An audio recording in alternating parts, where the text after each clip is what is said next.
Welcome, everyone, to this afternoon's professional development session on PowerPoint. We're going to be using PowerPoint today and talking about it and learning how to use it in a virtual environment is the short story today. PowerPoint gets a lot of abuse. It's been around a long time. PowerPoint was actually the first significant piece of software that Microsoft ever acquired. They didn't create it, another company did, but they bought it in 1987, right after the Apple Macintosh came out. And at first it was only available on the Macintosh. So it's had a long and storied history. It's not exactly the cutting edge of instructional technology these days, but when used properly, it's still really useful. If nothing else, it will provide a solid framework, a skeleton for your presentations, your lectures, or your meeting presentations, your conference presentations. Relying on it entirely tends to produce, shall we say, somniferous presentations. It's a great way to put a room full of people to sleep. There's the old saying, death by PowerPoint, where either it slows your metabolic processes to the point of no return, or it makes you want to depart this mortal veil when the person pulls up 100 PowerPoint slides and proposes to go through them for 2 hours. And if there's nothing else in the presentation, it gets to be pretty deadly, pretty boring. But used properly, interspersed with other presentation technologies, PowerPoint really does help keep things together and on track. And when you get to be my age, it helps you to helps prevent you from forgetting what you meant to say, which is the reason I have taken up PowerPoint again the last couple of years in these professional development sessions. Helps keep me on track. What we're going to be talking about today is how to make PowerPoint presentations, which is very, very, very simple. It's the easiest type of document there is to create, really. And then how to use it in an online or web enhanced class, mostly through Zoom, as we're doing right now. We'll also talk about PowerPoint recording the presentation of PowerPoint presentations. And wherever else this leads us today. All right, so let's look at our first PowerPoint. I've prepared a PowerPoint presentation today to use in this session. And we're going to kind of recreate it as we go through here and see how to do that, so that we'll have an actual target or an actual goal as we begin to use PowerPoint. So, first thing we have to know, if we're going to use PowerPoint, is how to access it, how to bring it up on our computers. You can create PowerPoint presentations on mobile devices like smartphones or iPads, Android tablets, but it's not something you want to do unless you don't have any other options. So we'll assume we're going to be creating PowerPoint presentations on computers, though it's perfectly possible to view them on mobile devices. They're perfectly efficient and effective to view them on mobile devices, but creating and presenting PowerPoint is generally best done from a computer. And there's no doubt that anyone who's employed full-time or part-time at the San Diego Community College District now there's no doubt that they have access to PowerPoint, because PowerPoint is a part of the Office 365 suite that is now provided to all faculty and staff at the SDCCD, and in fact is also provided to all students.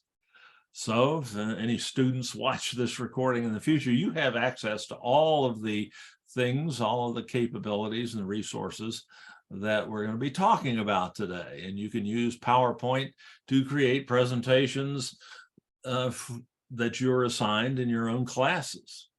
Indeed, students have better access to Office 365 at the SDCCD than some employees. So everyone who is associated with the SDCCD will have access to everything I'm talking about today. And the way to do that, the way to access that is very simple. This URL right here, myapps.sdccd.edu. If I click on that, here's what comes up.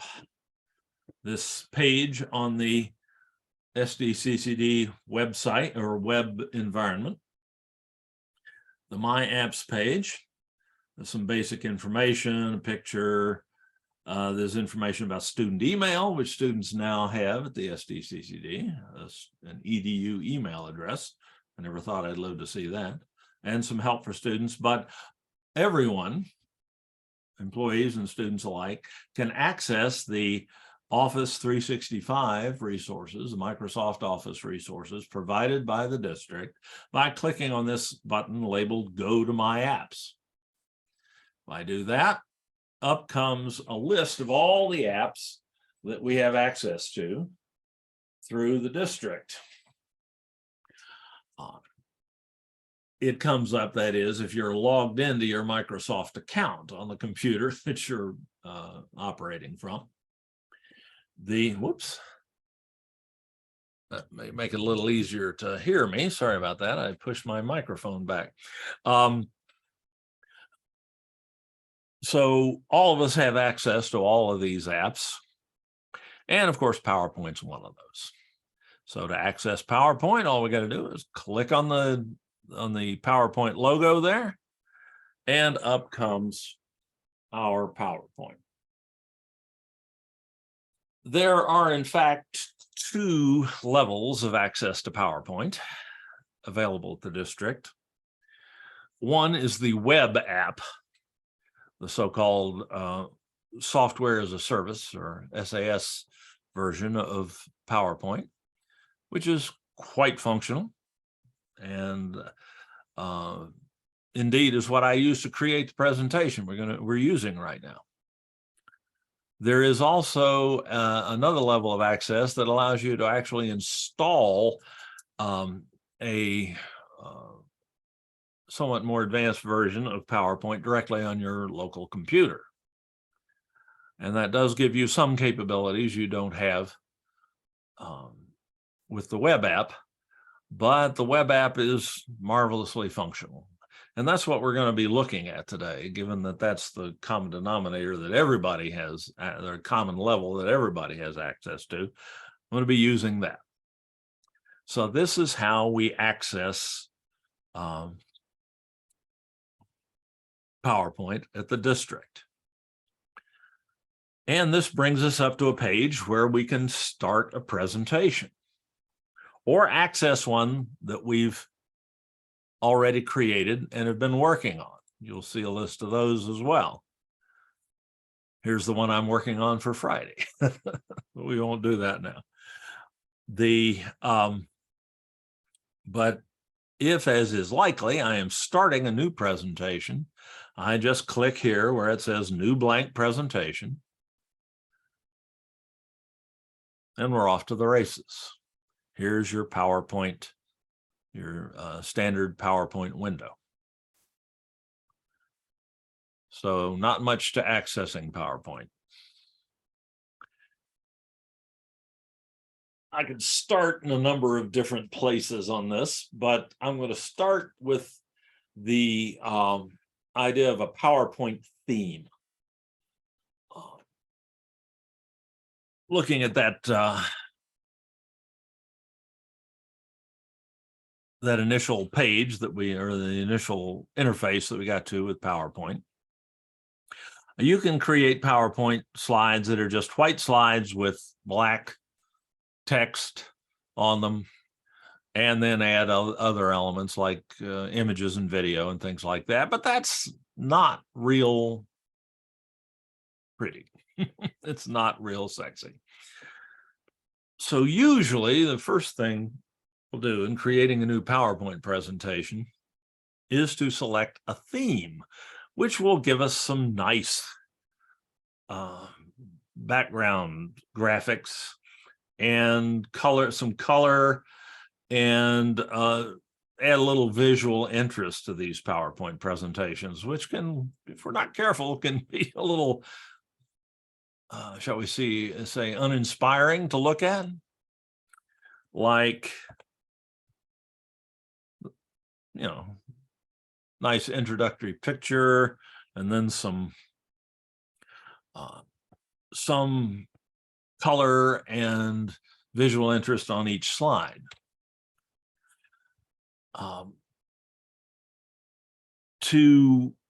One way to do this, one way to select a theme for PowerPoint is to use the design ribbon in PowerPoint.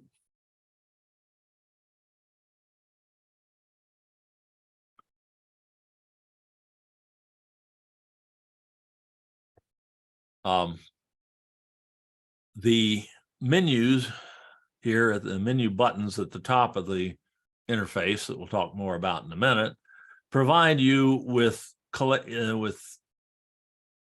the appropriate collections of tools.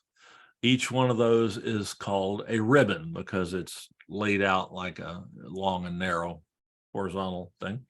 And the one we're talking about right now is the design ribbon. So if I click where it says design here, and yes, you all are seeing that. If at any time I start talking about something that you can't see, please don't stand on ceremony. Just unmute yourself and let me know that you can't see it, because sometimes at my age, I lose situational awareness. I think we all do when we're presenting in Zoom sometimes. Also, if you have a question or would like to share something, please feel free to just unmute yourself and jump in. We're not, again, not going to stand on ceremony today. So when I click on design, I get this design ribbon here, and there's a number of things I can change, but the thing that we usually use this for is to select a theme. And here are the built-in themes that come with PowerPoint. There's a fair number of them, and to apply one of them, all I have to do is click on it, and it applies it to my first slide. And usually the first slide is a title slide, which immediately allows me to add a title, like today's.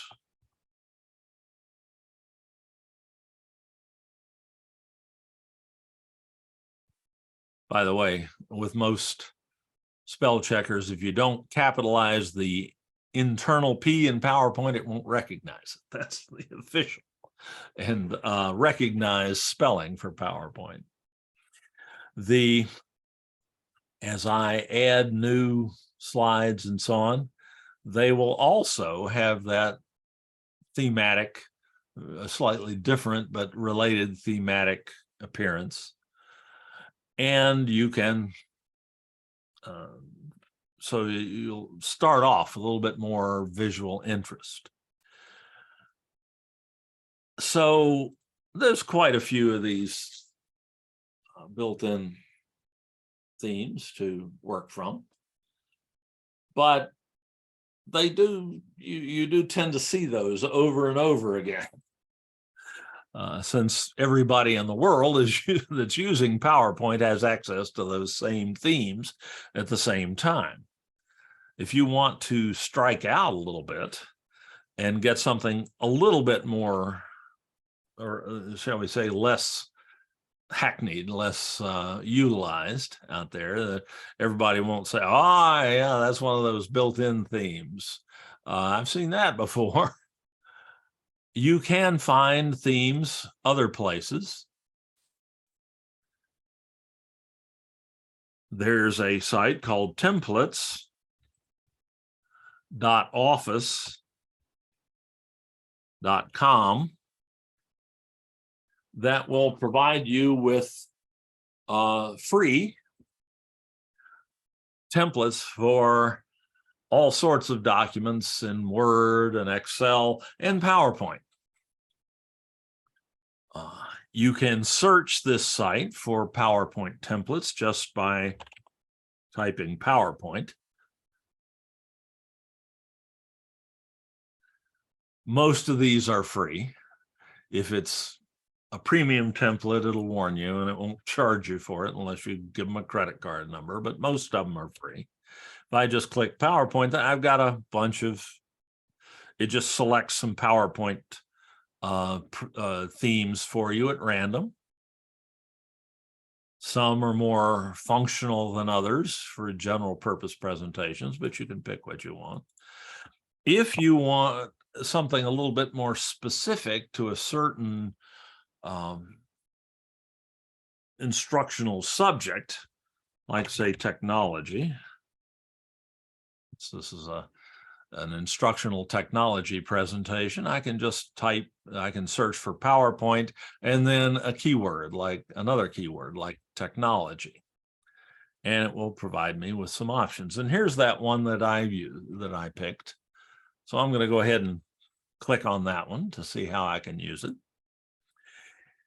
If you're using the web version, the web app of PowerPoint, as I am right here, you have to have a presentation that has you have to have a theme, I should say, that has this button available here, the one that labeled Open in Browser. If you're using the locally installed version of PowerPoint, you can download the theme and import it into a presentation you're building in the locally installed PowerPoint app. But in this case, it's really simple. If I want to use this theme, I just click Open in Browser. That opens up PowerPoint again and starts a presentation that is using this theme. The theme has an opening, a title slide graphic, which is usually more dramatic than any of the others. And then it will provide you with some other slide layouts that are pre-created that you can use or not as you prefer. What I usually do is just take the opening slide and get rid of these others here. In the slide sorter, I can just select each of the other slides that came with the theme and just delete those by hitting the delete key or the delete key on my keyboard and leave myself with just the opening slide. Now, that deleted those you can just leave those others in place in case you might want to use one of them later, or you can get rid of them and not have them in the way. That's my preference, but that's a... And can you bring in slides from another theme? Absolutely. And combine? Absolutely. You can always go to another presentation. That's a really good question. I could bring up another presentation here. Let me be a little careful about that so I don't cut myself off here. So I could open up another presentation like, let's see,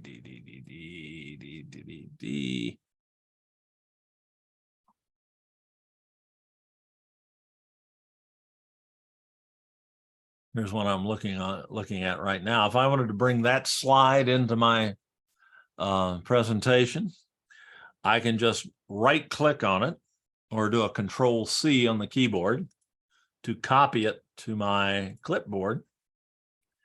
I get rid of that one, then I can just come over here and right click in the slide sorter and paste that slide. Whoop. I'm sorry.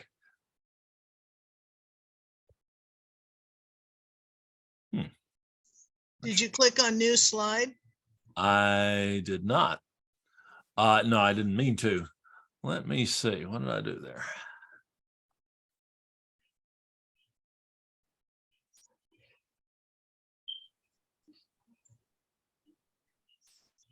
Copy.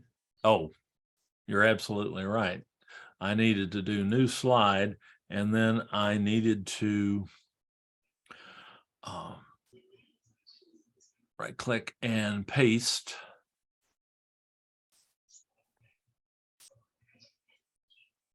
And then extend that. So in a somewhat crude fashion, I can in fact do that. And add that one in. I can also duplicate a slide within my presentation by just copying it, or just right click on it and duplicate it and get another one that look just like it and start from there. So good question. But here, and in addition to those suggested slide layouts and so on that the theme provides you, it also provides you with a defined set of text and font values, colors, and a few other appearance related items that will help keep the one slide to the next, to keep the PowerPoint presentation looking coherent and give it a coherent appearance throughout the presentation, so you don't have a jarring change in fonts or color palettes from one slide to the next. And that's evidenced by the fact that if I go to my home ribbon here and add a new slide to this presentation, which would be the something I'm going to have to do here in a minute anyway, I'll get a new slide that has some basic elements of design that are common to this theme, like a title bar of the same blue that's used on the beginning slide, and again, consistent fonts and font properties, like as we'll see here in a minute, the title entries on these slides will be all caps. And in, let's see, what is the font? It is Gill Sans. So there'll be a consistent type typology or consistent fonts and case and appearance throughout the presentation, so there's not this visual disconnect which can distract people and make your presentation just look less effective. All right, so that's how we can select a theme that we want to use in our presentation. All right, let's go back to our theme here. We looked at the built-in themes, and we've seen how to get one way to get more themes. In fact, you can search the web for free PowerPoint themes and get them all over the place. Be a little cautious about that. Sites that distribute free PowerPoint themes may be a source for malware. It's when you go searching for free stuff on the internet, like free graphics or free videos or free PowerPoint themes, if you're not careful, you can end up on a site that will allow you to download more than just the free theme, or that will download more than just the free themes without letting you know. It may be something as relatively innocuous as an ad, some adware that will occasionally pop up something that you don't really need to see, or it could be something as evil as ransomware. So I like to stick with that templates.office.com site, because that is run by Microsoft and they guard it very carefully. So your chances of picking up something that you don't want from that site are very, very low. Though, of course, you are you are letting Microsoft put some cookies on your computer, so that gives Microsoft an edge to market things to you as well. But there's no really practical way to completely avoid that sort of thing in today's world. Okay, now let's take a look at the first thing that pops up when you open PowerPoint, the edit screen, the creation screen, the screen from which you will create your PowerPoint presentations. And that's where we are, right here. We already talked about the ribbons. We'll see several. We'll use those as we go through. And what I'm going to do here is I'm going to recreate the presentation that I'm using today in PowerPoint and show you the process. We've got a so-called slide sorter over here on the left that allows us to, or a slide thumbnail display, if you prefer, that allows me to do things like it'll let me see a thumbnail of all the slides that I've created so far. It will allow me to do things like reorder them just by clicking and dragging. I can duplicate them, as we saw a moment ago, by right-clicking on it. I can duplicate the slide. I can hide a slide so that it's not used in a presentation, but I have it if I want to pull it back up, and so on. And then I have this slide edit window here, where I'll actually create the slide. I'll type, I'll insert text boxes, graphics, videos, etc., and build my slides within the. I lost your cursor. Where are you editing your slide? Let's see here. Oh, just there in the center. Yeah, there in the center. Oh, okay, thank you. Yeah, one thing with Zoom, sometimes that cursor will disappear for a second if it's not moving. So there it is. And over here on the right, you'll see some various other tools that pop up from time to time. The one that starts off showing up is the so-called designer, which allows you, it gives you some alternatives to your basic theme. Like if I didn't want this blue bar here, I could get rid of that and select this option. Or I can add, usually these are just other layouts for your PowerPoint slide, and we'll talk about layouts here in a minute and how to select those. So the designer can be useful. I don't really use it that much because I want to have full control over what I'm doing in my PowerPoint slide, but it can be useful. If you want to get it out of the way, all you have to do is click the X here in the upper right-hand corner. And there it goes. So now I have a bigger edit window and more room to work. Okay, so let's go back and look for a second at the presentation we're working on. Matter of fact, let me bring that up in another window.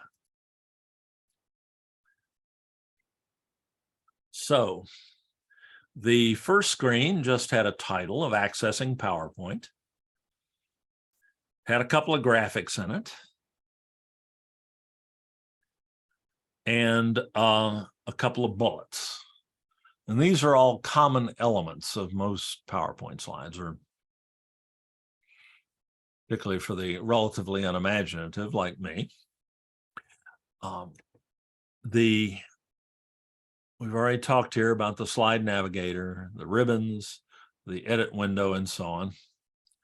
So what does a typical PowerPoint slide often contain? Well, it often contains a title. It's really a good idea to give your PowerPoint slides titles because you can search for them later if you have a long presentation by title. Also, it announces to your viewers what's going to be showing up on that slide. Gives them a mental hook to hang their attention on. So usually you'll have a slide title. Quite often you'll have text boxes, which may be there by default, or you may have to add them manually. And within text boxes, you can type any text you like. Though it's quite common, bulleted lists are probably the most common type of text to see on a PowerPoint slide. You can also insert, insert still images, video, links to content outside of PowerPoint, which you can access during the presentation, and speaker notes, which when you're presenting, display to you, but not to your viewers, so that you can appear to be organized and keep track of what you intended to say and avoid forgetting things that you wanted to say without having your attendees in your meeting realize you're doing that. So little secret set of cheat sheets or index cards that they can't see you going through. So these are all elements that we need to know how to add to a PowerPoint slide at minimum. They are by no means the only elements, visual elements, that you can add to a PowerPoint slide, but that constitutes about 98% of everything I ever use in PowerPoint. So that's what I'm going to show you today. We can't go through every possible feature of PowerPoint today, but we're going to go through everything you need to know to create a reasonable a reasonable and effective PowerPoint presentation. So let's pull our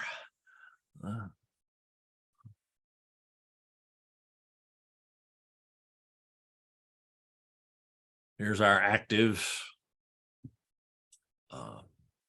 PowerPoint window where we're building this. And my first slide had a title of, and I can select the slide that I want to edit here. If I've got multiple slides in the slide navigator, I just click on the one that I want to edit, and I can click here in the blue bar and add a title. And the title on the first slide was Accessing PowerPoint at the SDCCD, and I just type it in. And this one has this theme decides to all cap the title. That's a design choice there. And by default, it gives you a slide layout of a title box here. This is a text box where the title is typed. I can, if I point at the edges of that box, I can move it around if I so choose. I don't want to do that here because the background graphic doesn't move with it. That's part of the so-called slide master, the background of the slide, which you can go in and edit, but we're not going to get that deep into the mud today. But I can move this about. I can make it a little smaller if I want that up at the top. I can click and drag those handles. Or if maybe I want to put something besides this text box here over top of the blue bar, I can change the size of that text box. But the text box came with the slide. When I hit new slide, I got that to work with. Then I get a bigger text box, which has a bulleted list already started in it. And that bulleted list is set by default to be vertically centered within the text box. All things I could change if I wanted to, but that works fine for me. I can make the text box larger or smaller as I like, both horizontally and vertically. And I can move it around by, again, clicking on the edges of the text box. And if I want, let's say I make it a little smaller, I can now move it around. So I have a lot of control over where things appear on my PowerPoint slide. And I'm rarely constrained to stick with the basics that the theme has provided me with. This is by far the most common layout for a PowerPoint slide other than the first slide, other than the title slide or the introductory slide,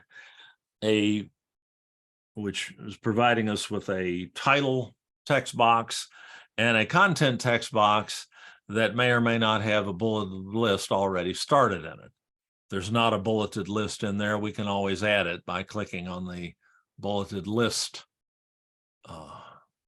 tool up here. But in this case, it's provided us with one. It's also the bullets. The bullet in this case, the bullet mark is just a little square. There are lots of other options that you could change that to, but that's the default for the theme, so it works fine for me. So I had a couple of bullets in that slide. Let's see what they looked like. Sorry, lost it.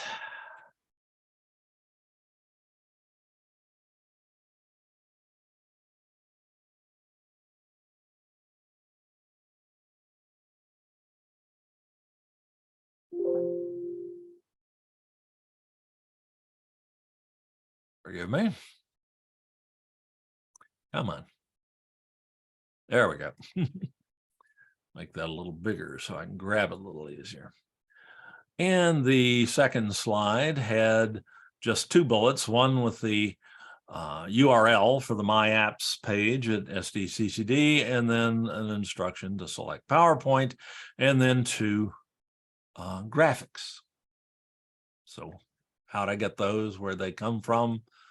How can I create that? Well, the bullets I can just type or copy and paste if I already have them available. I'll just do that.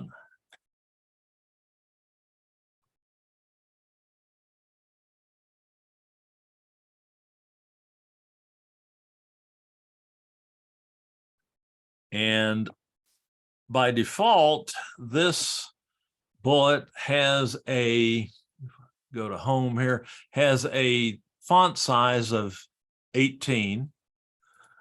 That's a little small, as you can see here. Even when that's blown up during the presentation process, that's still going to be a little small. So I don't like to work with less than 24 point. So if I highlight that and select 24 point type, then that becomes a bit bigger. That's kind of a recommended minimum for text on a slide. Anything smaller, it's going to be difficult for people to view who are working on a small screen at home, or you may be using this in a classroom and projecting the PowerPoint slides up on a screen at the front of the room. People in the back of the room are going to have hard time seeing anything smaller than 24 point type. So that's kind of a usual minimum. If I press enter, I get yet another bullet, and I just typed select PowerPoint as the next instruction. And since those are the only two bullets I'm going to put on this slide, I probably don't need to have them that close together, so I can just put my cursor at the beginning of the lower bullet and hit enter a couple of times and put some white space in between those two. So that's an appearance thing, not a functional thing. All right, so we've created a basic PowerPoint slide. We've given it a title and a couple of bullets, and that may be all that you need in many PowerPoint presentations. But let's see here.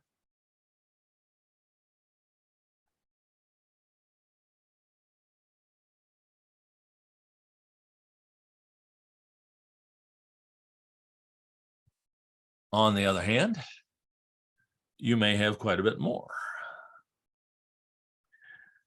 You may have text boxes and bullets, but you will also probably on many slides have still images. Quite likely that you'll have a video somewhere, links to content outside PowerPoint, and notes. So how do we get those things on there? Well, that slide that we're working on had a couple of still images.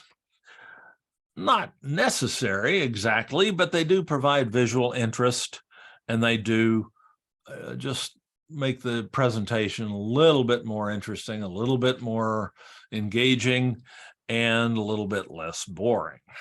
So how can we get those on there? Well, adding an image to a PowerPoint slide is about as simple as anything you're likely to run into in content creation software. And it's very similar to adding a still image to a Word document. You just use the insert ribbon for that. And there are lots of things you can insert. Shapes, icons, smart art, text boxes. We'll see text boxes here in a minute, and so on, audio files, video. But more often than not, you're going to be adding pictures or still images. If you click pictures in the ribbon, you can add images from this device. You can add stock images that come with PowerPoint that are nice copyright cleared things, or you can search for pictures using Bing. But in creating this presentation, I went out and I actually used Google to search for images on the web, and I downloaded the ones I wanted. So they're already on this device, which means your computer. Somewhere you've got a pictures folder or pictures library, either on your PC or your Mac, where you've put in a bunch of pictures. But if you've been using that computer for a while, you got a ton of pictures.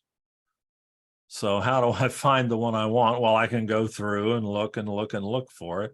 Or I can just go to where the box at the bottom that says file name, and I can start typing something that I think might be included in the name of the file, like PowerPoint. I've got quite a few images that begin with the word power, whose file names begin with the word PowerPoint. But let's see, the what I'm looking for is the My Apps screen.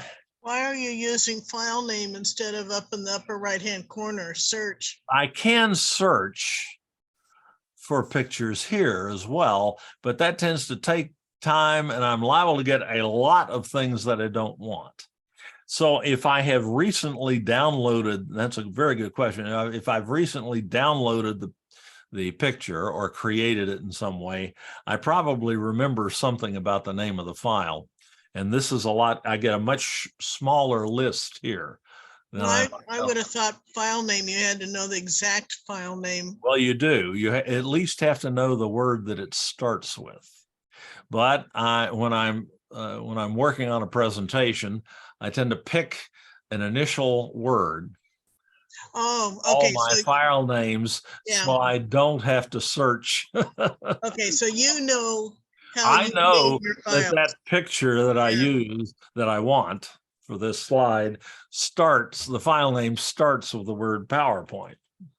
Whereas if I was looking for pictures of one of my particular horses, I'd go up to the search and put in their name, because Right. it may not begin with their. Indeed. If you're not looking for the first word, you'd go to the search bar. Yeah. Okay. Thank you. Very good point. Well, it also reminds us about naming our files. Mm-hmm. To keep that in mind, how we're going to look for them in the future. Does help. Yes, indeed. Okay, though actually, I think the one I want actually doesn't start with PowerPoint. It starts with My Apps. myapps.sdccd. So if I click that one and click open, if I get the wrong one, I can always just throw it away. But that's a quick, yep, that's the one I want. If that were wrong, I'd just hit the delete key on the keyboard and get rid of it and try again. This is just how I work. This is not necessarily the best way to do it, but it's the one that works for me. So doing that again, I'll insert pictures from this device, this computer, and it was My Apps. Oh, except I didn't spell that right. I know it's not there. My Apps, and I think it's that one. I click open, and there's the picture I want. I can move that picture about freely within a PowerPoint slide, much more freely than I can, say, in a Word document. I can put it anywhere on the slide I like. It doesn't matter whether it's laying over top of a text box or inside a text box or half inside and half outside, it'll still work. So you got a really good, really flexible positioning. I can make that as big or as small as I like.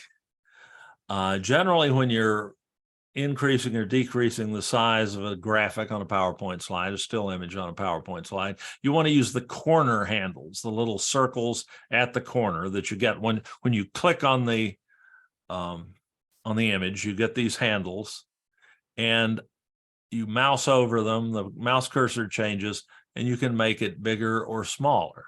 And if you use the corner handles, you don't get funhouse effects. You don't change the aspect ratio of the graphic. So it doesn't look stretched horizontally or vertically. You can get away with a little bit of stretching horizontally and vertically or compressing, but you can't do too much or the thing starts to look odd. So usually stick with the corner handles.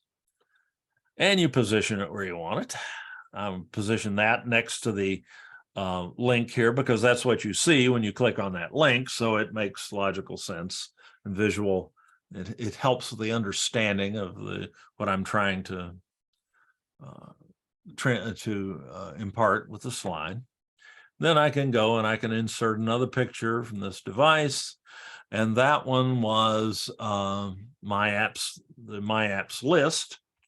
And I named that one also My Apps. I don't know why I want to put an A in there. My Apps list.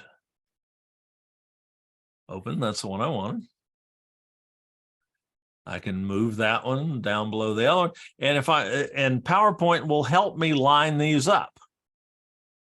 As I move this one around, you can see that, okay, now the left edge of the one below is lined up with the left edge of the one above, but it's a little bit smaller. Now I can make it a little bigger so it'll match the one above. And if I click and drag down to the right, when I get it just even with the one above so that they're the same size, I get a little red dotted line that tells me I've hit that. Now those look right because they're the same size and they're exactly lined up vertically above one another. You may not always want that, but in this case, that's what I want. So PowerPoint helps me do that. Hooray. Nice tool. It is very useful. And maybe that bullet needs to go down a little bit further, so I can do that. And now this graphic is lined up more next to this one, so I'm reasonably happy. So that's if you can do that, you can make PowerPoint presentations. Hi, Dave. This is Lena. Lena, Hi, how are you? very well. How you doing? Okay. Yes, I'm enjoying your presentation, getting a Good. lot of tips, which is great. But I was just wondering, you know how at Canvas we have like a little where we stick in pictures in our modules that it has like a source, a safe source to grab pictures. Do you recommend any places where I can get safe pictures that are free? Well, I can recommend a source where you can get safe pictures that are free. Mhm. There may be copyright issues, but I'll show you what I do. I go to Google Uh-huh. Okay. and I click images in the upper right-hand corner of the Google page. And that gets me to the Google image search. Mhm. And now if I want a graphic about PowerPoint, I can just type PowerPoint. And here are tons and tons and tons of images related to PowerPoint. If I find one I like, I can just right click on it or command click if you're using a Mac mouse with a single button, just command click and select from the context menu that pops up, save image as. I'll give that a name that will help me find it later, like PowerPoint. I was going to call this PowerPoint images. Let's see, what was that? Just a second. That was PowerPoint templates. Okay. So I'll save image as PowerPoint templates. I have an old habit of, instead of using spaces in file names, I use underscores. That's probably not necessary anymore, but it's an old habit. Used to keep you out of trouble when you were putting images online or files online. And save that. And now I have that stored in my pictures folder, and I can use it again whenever I want to. So that's how I do it. All righty, let's get back to our presentation that we're working on here. And let's go to our next slide here. I got that slide, just to recap, by going to the home ribbon, and there's a new slide button there. And it will pop you up with the default layout for your follow-on slides, your content slides in a presentation, the ones that follow your title slide here.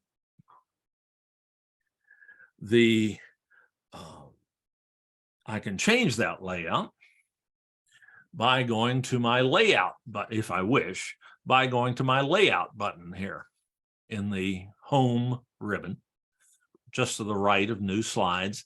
It's not labeled at this as layout at this magnification. Let me see if I magnify. No, I don't want to do that. No, that won't do that. So that's not going to help me. So I just click the layout. If I mouse over that, the tooltip pops up that tells me that's the layout tool. If I click the little menu open down caret beside it, I see layouts that are default layouts that are created or that come with this theme, that are already created for this theme. You can create your own layouts manually by manually adding text boxes and other sorts of elements to the slide, but these are some defaults that will save you time. Like if you want a two content list where you have two columns of bullets on a slide. You can select that and you'll get 2 text boxes with bulleted lists already created and a title bar at the top.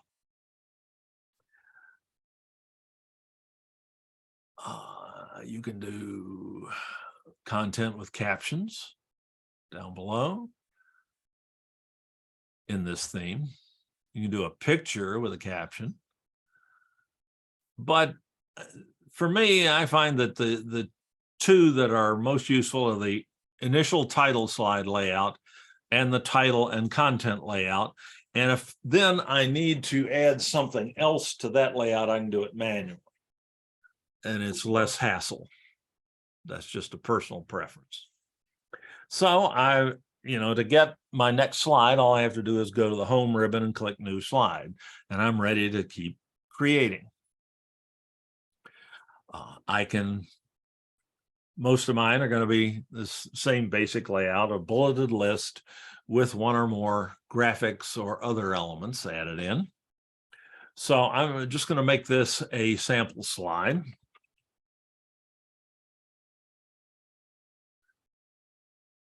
I'll call it that. So title it. And I can put in bullets.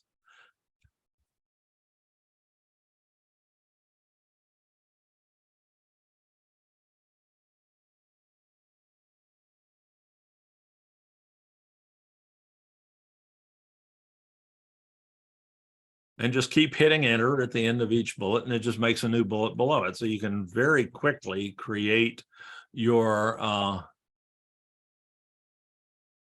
bullets. You can make them bigger by clicking and dragging over them, selecting them, highlighting them, and converting them to 24-point bullets so that people in the back of the room can see them. So that's all there is to creating a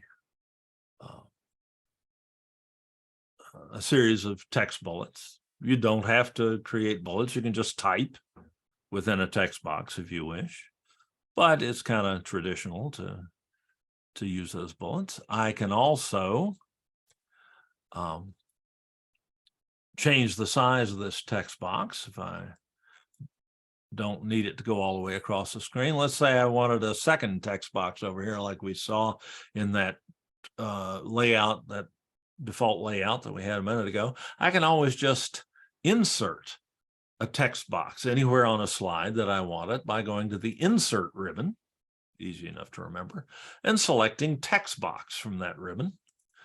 I get a little funky looking cursor and I can just draw in a text box and add something to it, like a bulleted list. If I want to create bullets, and maybe make that 24-point, and I can have bullet 5 over here. And as I keep hitting enter after entering the text of the bullet,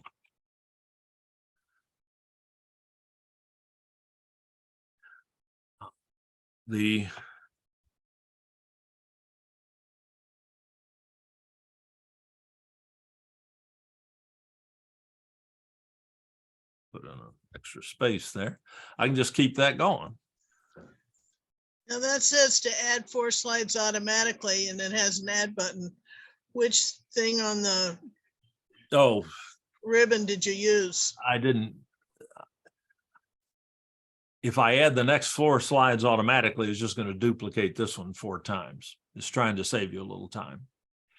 Oh, I thought it was that designer. I more often than I didn't even notice it over there. More often than not, it's a distraction.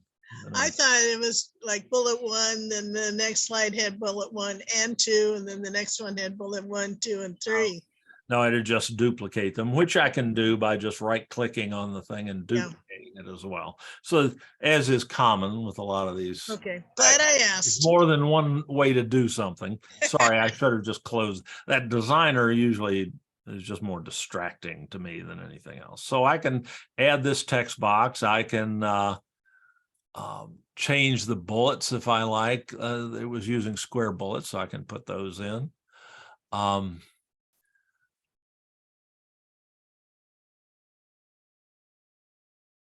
And so on.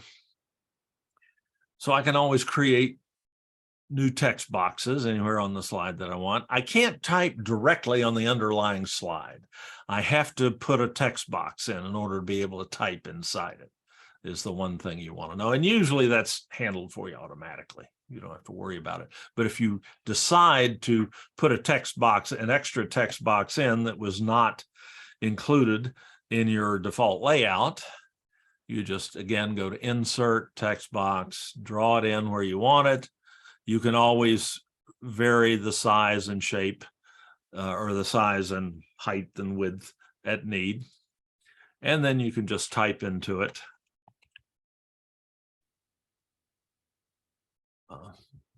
Might sign it at the bottom.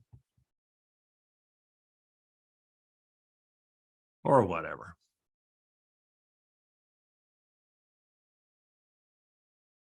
You can put whatever you like in there. So you can put text anywhere on the slide by just inserting a text box, moving that around to wherever you want it, resizing the text box at need. If you get the text box too small, you may end up with an unwanted line break, so you may have to make it a little bigger and so on. But you have complete control over the positioning, size, and appearance of text by inserting a text box. If you want to, we've already seen how to insert graphics and how to find graphics and so on, but text boxes and graphics are still images are by no means the only things you can insert. You've got shapes, all sorts of shapes. Some of the useful shapes are things like arrows. And you can put that arrow anywhere you like and make it bigger, smaller. You can rotate it so that it points at whatever you like. Move it about. So you just got all sorts of shape options here in the insert ribbon. I mean, just all sorts. You can create flow charts.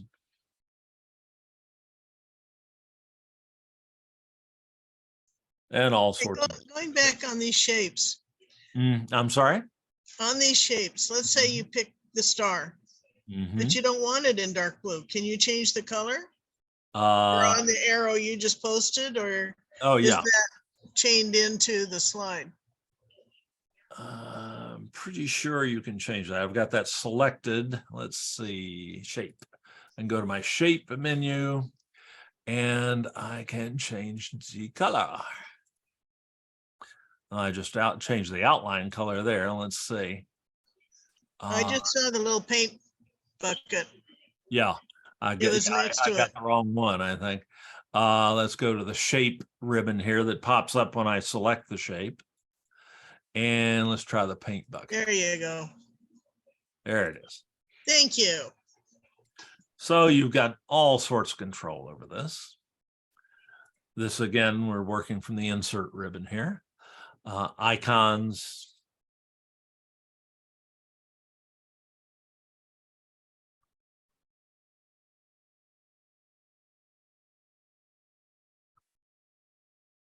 You've got smart art, which I'm not going to get into right now.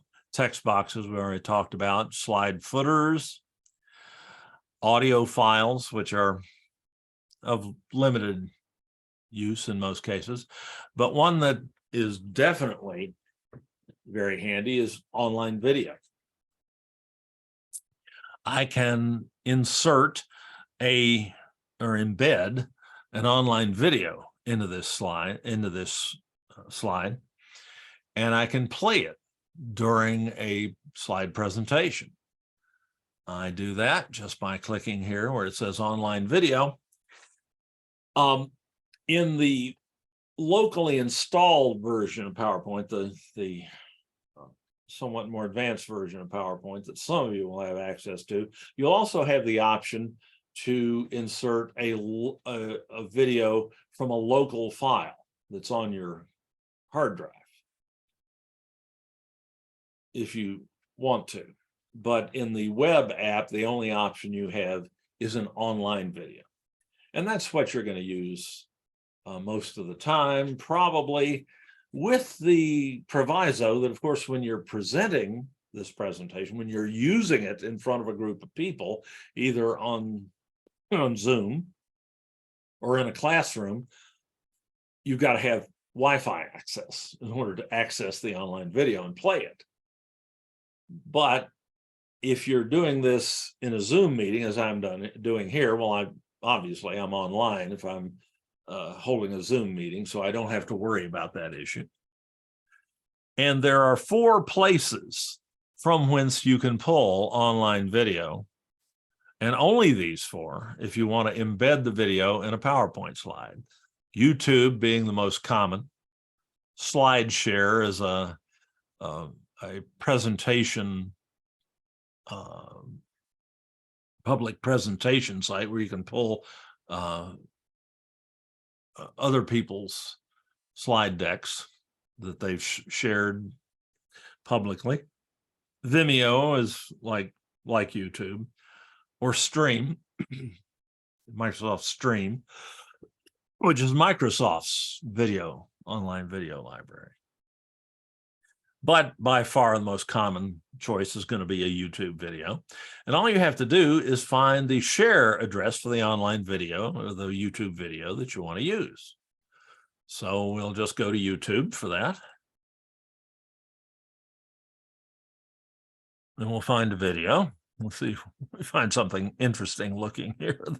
No. None of that. Oh, this sounds good. Deep focus. Let's take a look at that one. If you're an Idaho homeowner, 2020. Now, this is, of course, an irritating thing that you can get with YouTube videos. I don't think this will happen if you embed the video in the PowerPoint slide, but when you go to YouTube and look at it, you may have an ad up front. The person who posted the video didn't put that ad there. YouTube did. It's YouTube's way of paying the bills, or one of their ways of paying the bills. So we have to wait for that to finish. 2020, Congress passed. And then skip it as soon as we can. All right, now we've got this 11-hour long soothing video. Let's try that one. Let's embed that in our or into our PowerPoint slide. To do that, we just need to go to the share button below all YouTube videos and select and copy the share link, the unique share link for that video out of all the billions of videos on YouTube. That is a unique link. I copy that to my clipboard. I go back to my to my PowerPoint presentation, and I paste that link into here. There it is. It shows me a preview, and I insert that, and there it is. I can move that about just as I can any other element on the slide. I can make it as big or as small as I like. And I can play it from there. Either I can, with a video, I can play it in edit mode as I am right now, or later on when I'm presenting this, I can play it.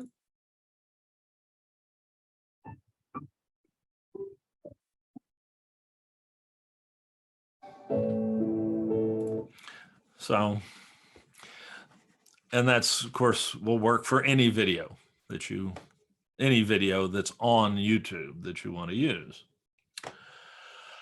Oh, let's see. What else? Hi, Dave. Go I'm ahead. sorry to interrupt. I'm No, really sorry. please. I Always forgot. happy. I missed which little button you pressed before you got the video in there. I think I was looking somewhere else writing notes and I just didn't see it. Oh, it's in the insert ribbon Oh, insert. and online video. Oh, okay. Out here to the right. Thank you. Okay. Mm-hmm. So nothing much to putting a YouTube video in your slide. Just remember, if you're going to use that YouTube video during your presentation, you have to be online. computer from which you're giving the presentation has to be online. And make sure you have watched it all the way through. So you don't have any yeah. Whoa. I don't believe I'd have shared that, sister. Yeah, it's a good idea to make sure you know what you're showing your students before you use it. That's very good advice. All right. So let's see what else we had here. Images, video, links is another element that we might commonly add to our presentation. The hyperlink that allows you to access content that is not in your PowerPoint presentation, that's out on the web somewhere. That's a really good thing to do. You generally don't want to, please, for the sake of your students and anybody else who might be in, just presenting from a PowerPoint presentation where you never leave PowerPoint, you never leave the presentation slide, bring up anything else on the screen, anything like that. Those can get pretty deadly. That's where the old death by PowerPoint saw comes in. Or as a major general in the U.S. Army was famously quoted as saying, PowerPoint can make us stupid. We don't want that. That is not our function, to enhance the stupidity of our students. So it's nice to intersperse your PowerPoint slides with other presentation tools like I'm doing here, which I always do in my sessions.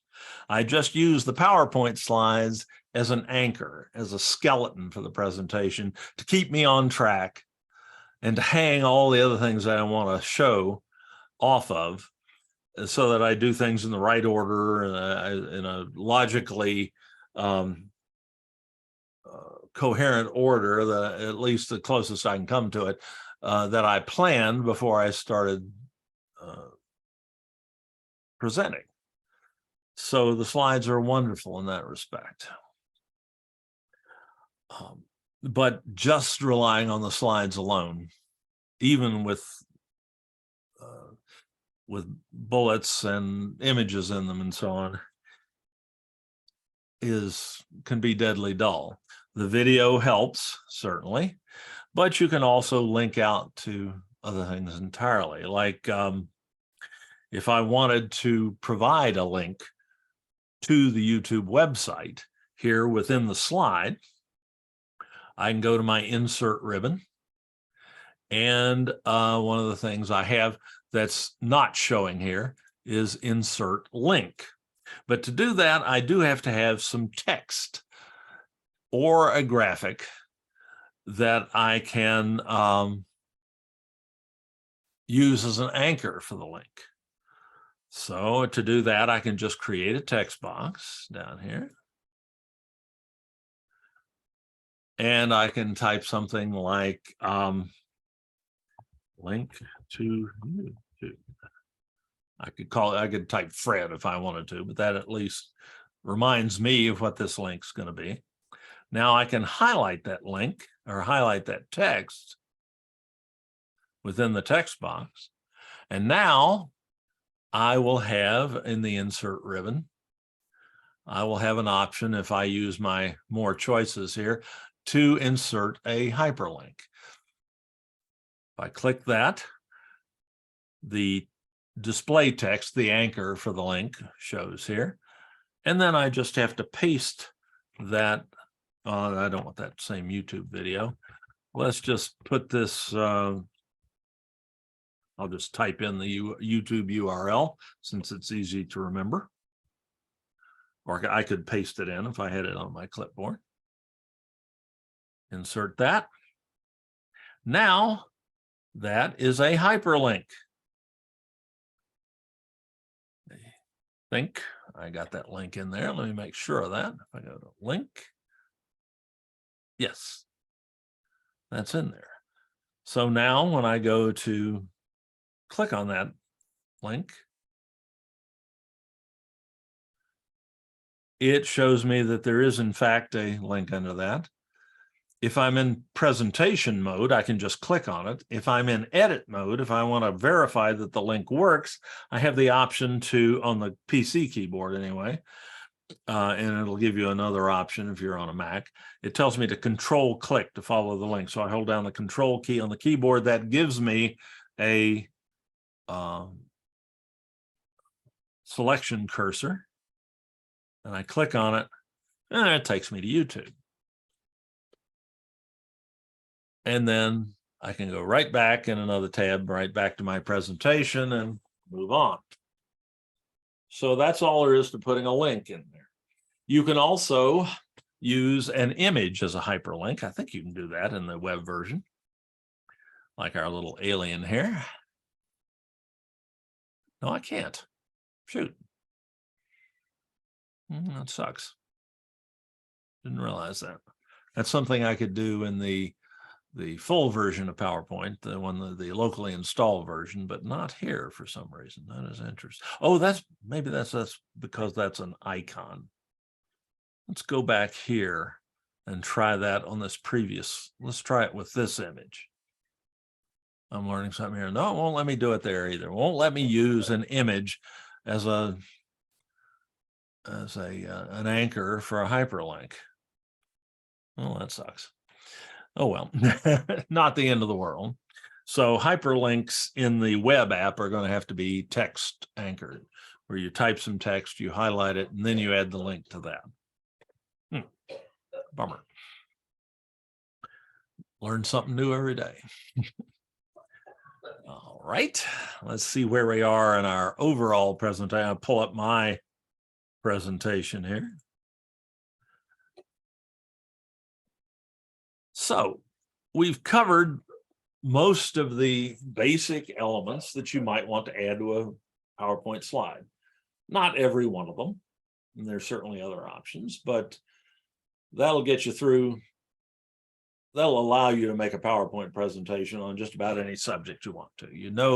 If you know how to do all that, you know how to make an effective, functional PowerPoint presentation, and you can add some other bells and whistles to it later if you like. But having a PowerPoint presentation on your computer that you're the only one who can look at it is not particularly useful. What if you get to when you get to the point where you want to actually use your presentation, you're going to have to go into presentation mode in PowerPoint. You find that under the so-called slideshow ribbon. It's not hard to remember that. When you go to the slideshow ribbon, you will have the option to choose which slide within the presentation you want to start the presentation on. Usually that will be the first slide, the beginning slide, but maybe you interrupted your presentation. You want to go back into it and start somewhere in the middle. You can do that as well. And the slideshow ribbon will give you the option to do either one of those things. You can also add so-called animations.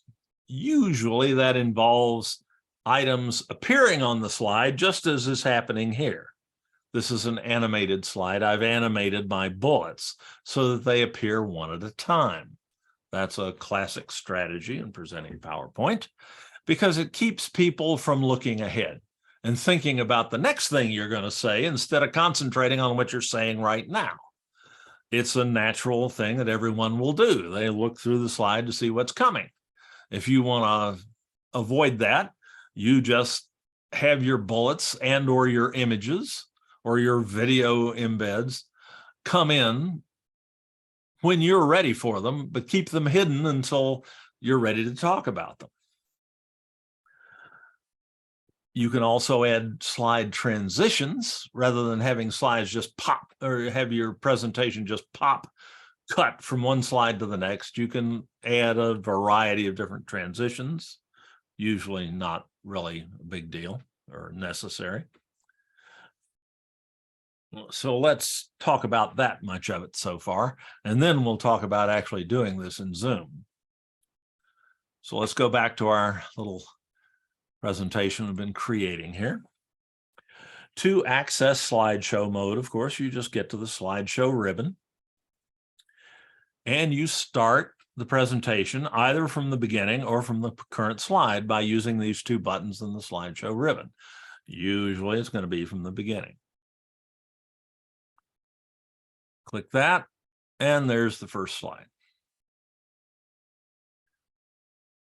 You can advance your slides in presentation mode in a variety of ways. You can just click with the left mouse button or your mouse button. One click will take you forward.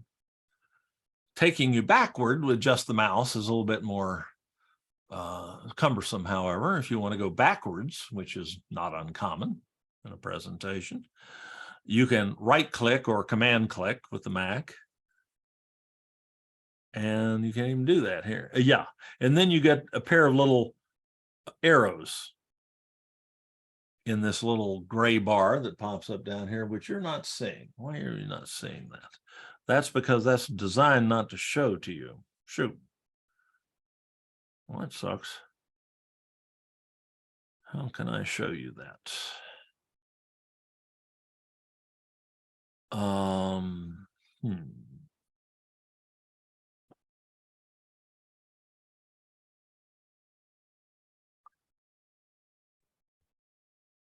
Well, let's not worry about that. The easiest way, other than just moving forward with a single mouse click, the easiest way to move back and forth in your presentation is to use the arrow keys on your keyboard. And that's what you'll probably do in any case. Down arrow moves you forward. Up arrow moves you back. So you can go back and forth using the up and down arrows on your keyboard.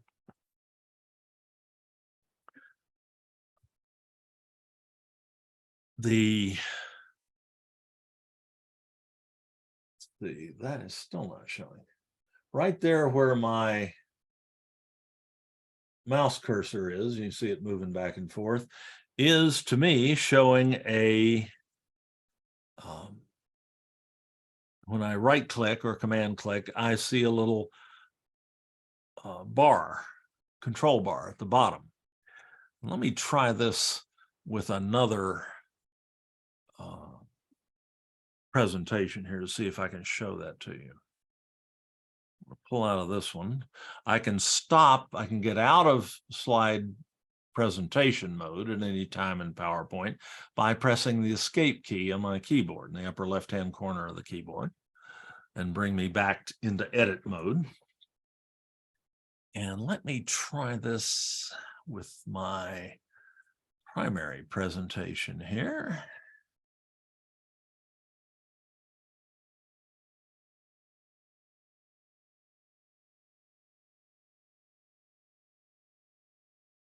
There we are. No, that's still not going to show those to you. Drat. So that's a limitation of Zoom. But I have in this lower left corner here, when I'm presenting, either in the web app or in the locally installed version of PowerPoint, I have a series of little icons in the lower left here that I apparently can't show you in Zoom. Let me try something.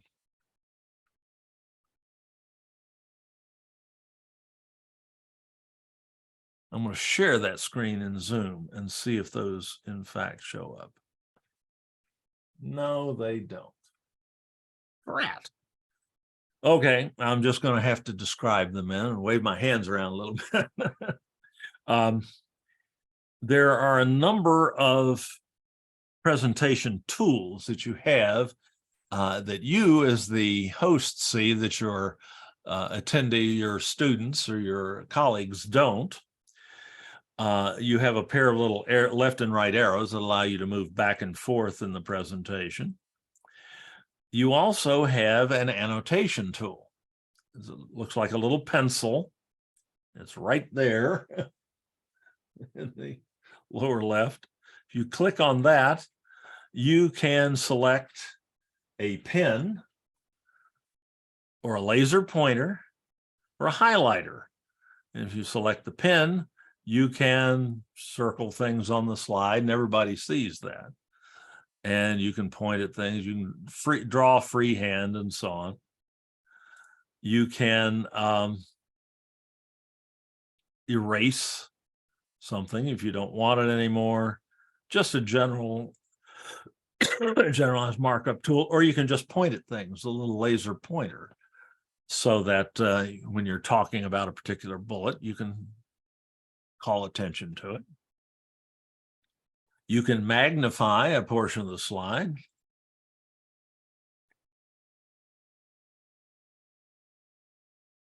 If people are having trouble seeing something, or you can de-magnify it. You can turn on subtitles, local subtitles. Yes, you're seeing those now. You don't really need that when you're doing this in Zoom, because Zoom has its own live subtitles that you can turn on. But if you're doing this live in a classroom and projecting your presentation, your slides in presentation mode up onto the wall, you can get live real-time subtitles. They're not quite as good as the ones in Zoom, quite frankly, but they're pretty good, as you can see. And you can turn those on and off using that little icon down there. And that's probably everything we need to know about that. So there are tools that you have available to you when you're presenting, you're in slide presentation mode, that you can use. Let me get rid of that laser pointer.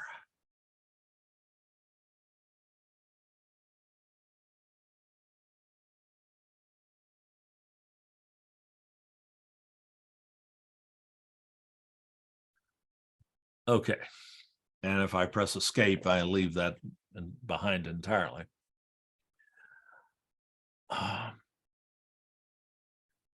Righty, so we've seen how to start our presentation either at the beginning, which is most common, or at a particular point. Let's see how we create these animations. They're dirt simple. I'm going to jump out of slideshow mode here and go back to edit mode. And let's say I have let's go back to this slide. Now let's say I want to animate these bullets here. I want them to appear one at a time as I click on them. To animate a bullet, all I do is go to the Animations toolbar, the Animations ribbon,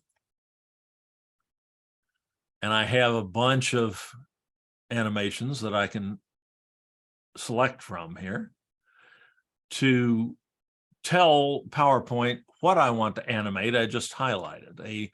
If I'm highlighting like an image, I click on it.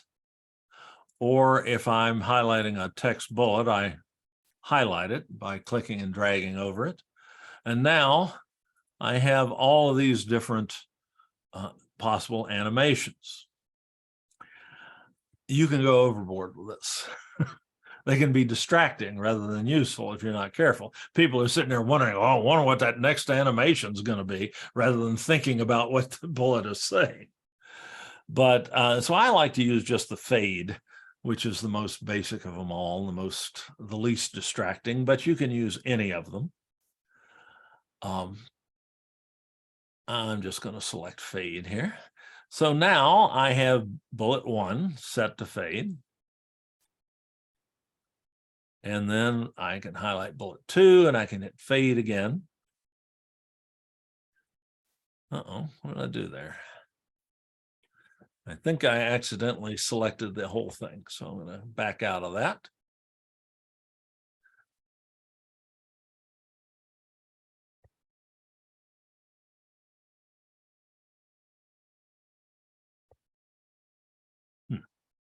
Get rid of that.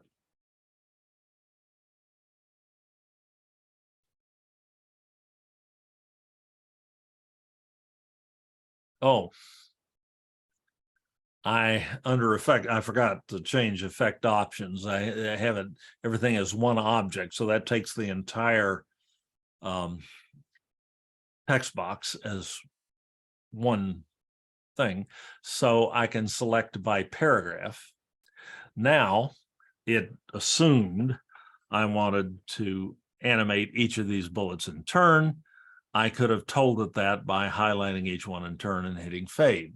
But let's see what that does for us. To see that animation, I have to go into slideshow mode.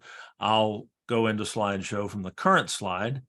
And when the slide first loads, when you first jump into it, there are no bullets there.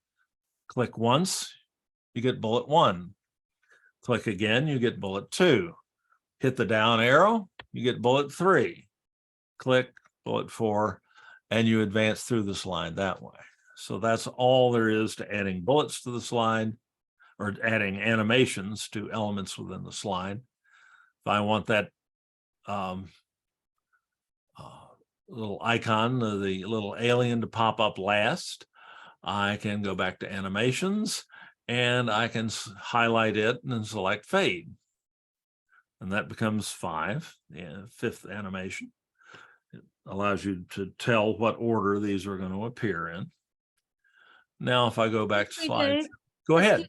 Dave, there's an overlay that's blocking my view. Is that supposed to be there? There's like an icon of Zoom and PowerPoint, and I can't see what you're doing. It says auto save. I'm checking on my laptop here to see what's going on, just saying. Oh gosh, I didn't clear the share. Thank you. That better? Sorry about that. I was sharing that screen through Zoom rather than doing it another way. Now, if I, thank you for letting me know. If I click bullet 1, bullet 2, bullet 3, bullet 4, and there's the little image. So I can animate text, I can animate images, I can animate any element on the slide just by highlighting it or selecting it and using the animation tools here. Not a whole lot to that, but it's effective. It does keep people from jumping ahead on you and thinking ahead, which is generally not conducive to their following what you're trying to do in the presentation. All righty. Oop.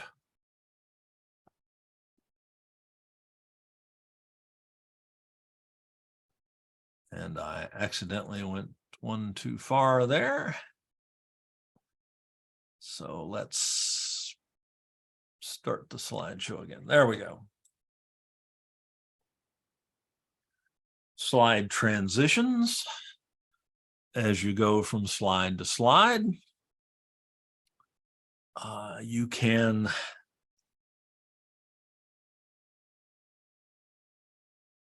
select transitions. The default is none, which is just a cut. One slide disappears and the next one appears in just a blink of an eye. You can have them kind of morph from one to the other, slowly change from one to the other. You can have them fade. You can do pushes, wipes, things like that. This is generally not all that useful, to tell you the truth, so I'm not going to spend a lot of time on that. Just wanted that bullet to mean something. Now, once you have figured out how to bring your presentation up on your screen, the next question is, how do you share it with your students? Well, and we're going to assume here that we're in a Zoom meeting as we are right now. The easiest way to do that is simply to share your screen in Zoom. So I bring up my presentation that I'm going to present. I go to Zoom, and let me share my Zoom screen with you here for a second.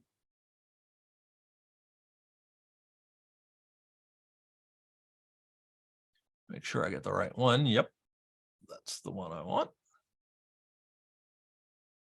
Right now you're seeing my actual Zoom screen with my Zoom menus there and so on. And I just hit share screen.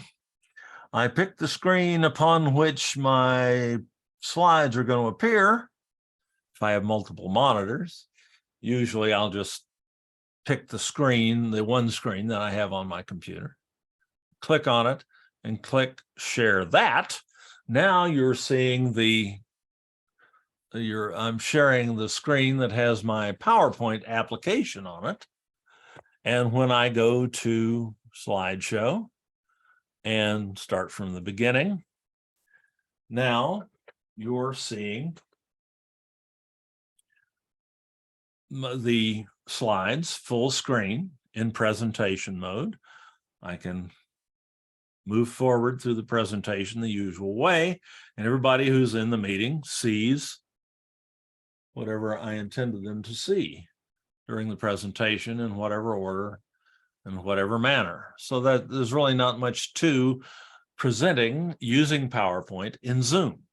You just share the screen that has your PowerPoint application on it with your students within Zoom, hit Slideshow, start from the beginning or from a particular slide, and then the slides will pop up full screen. The students will be able to see them, will be able to view them, will see them full screen clearly and very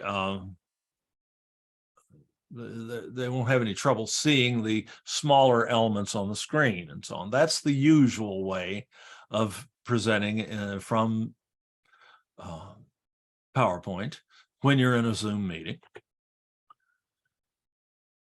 Your other option is to just use Edit View and present from there.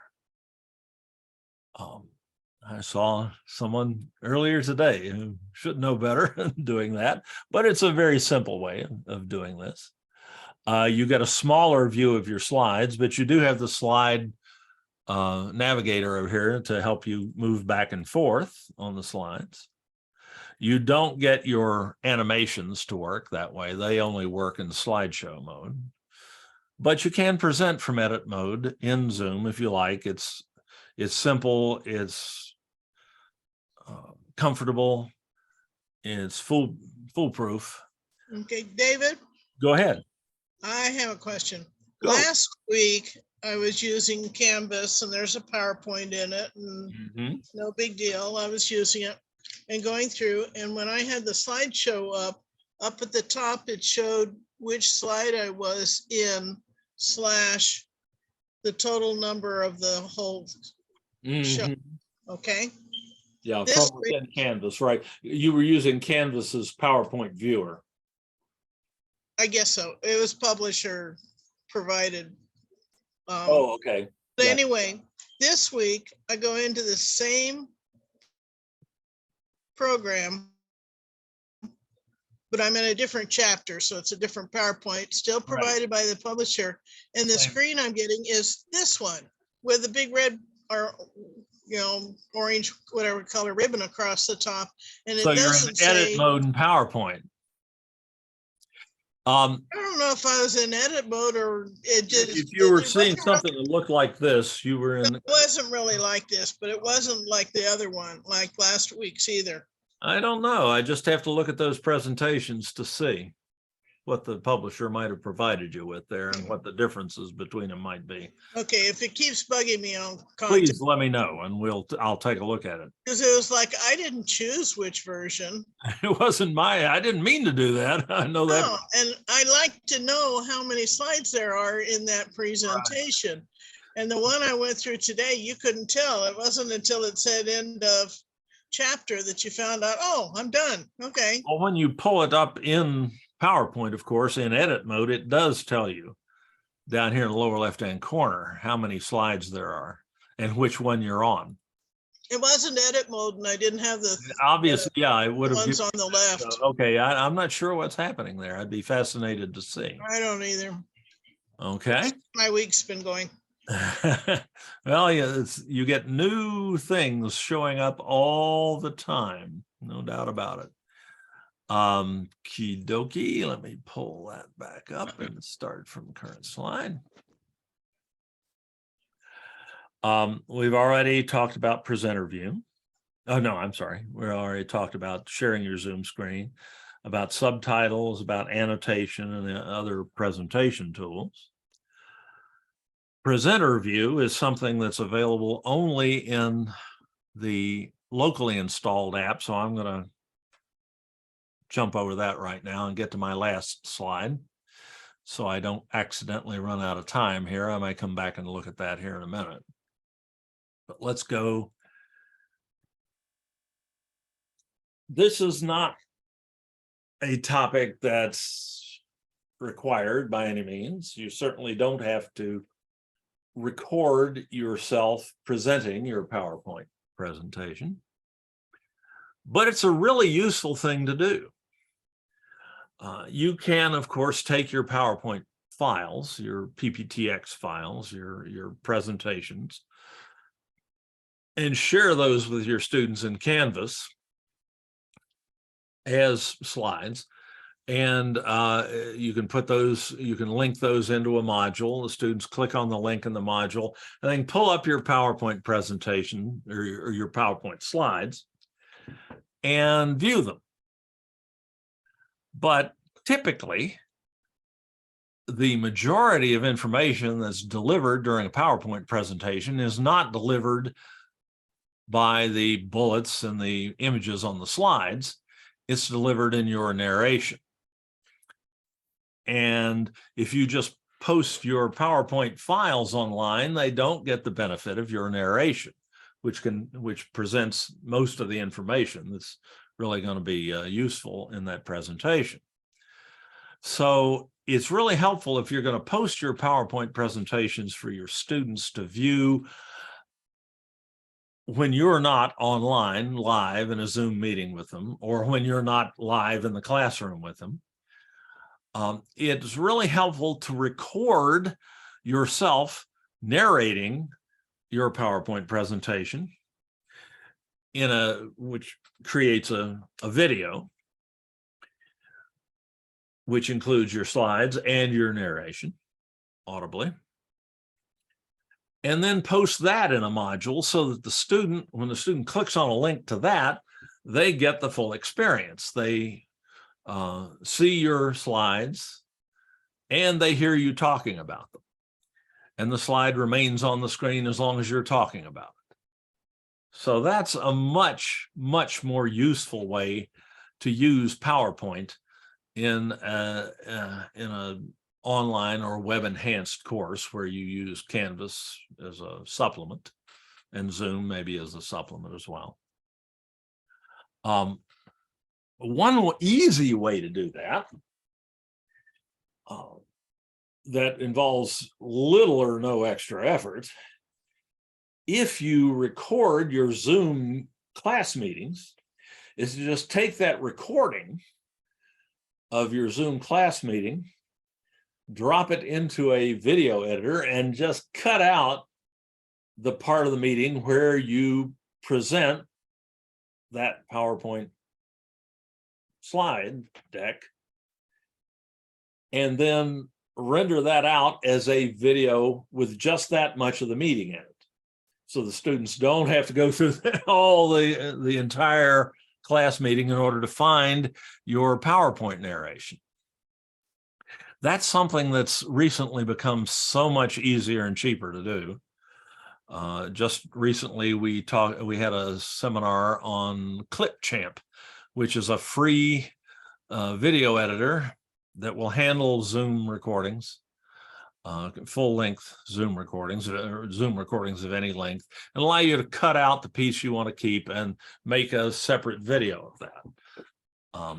That recording is now online on our open on-demand site, and it's very, very simple to do this sort of thing with a Zoom recording that you already have.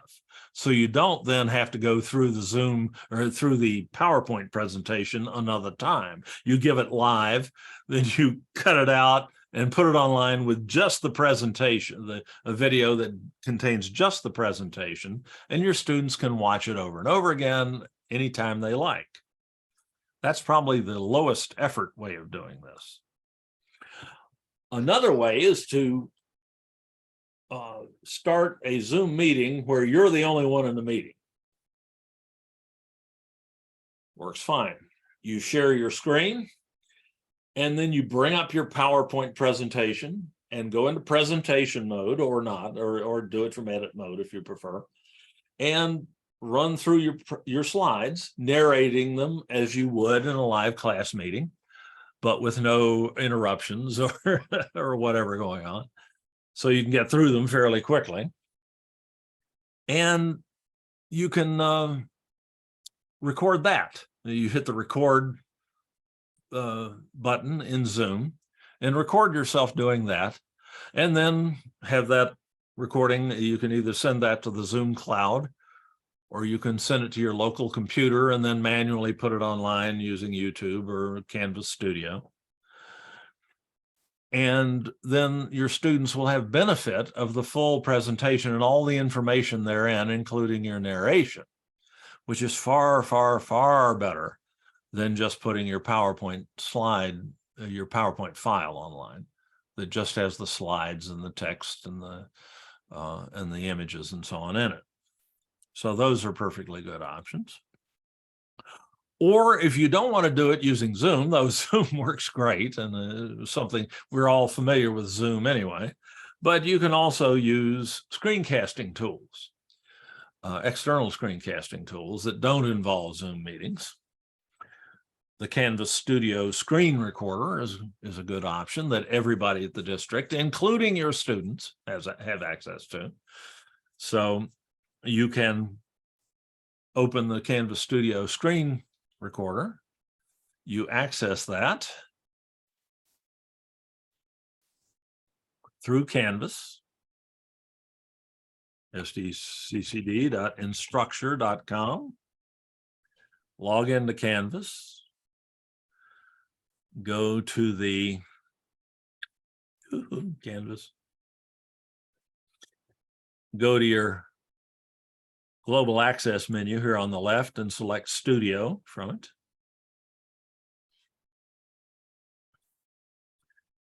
Click the record button and select screen capture. Open the screen recorder. We do this in more detail when we do seminars on Canvas Studio specifically, but within some finite period of time, depending on what else is going on in your computer at the time. Let's do that again. That shouldn't have done that. Hold on. That's more like it. Let me share this other screen with you here in Zoom.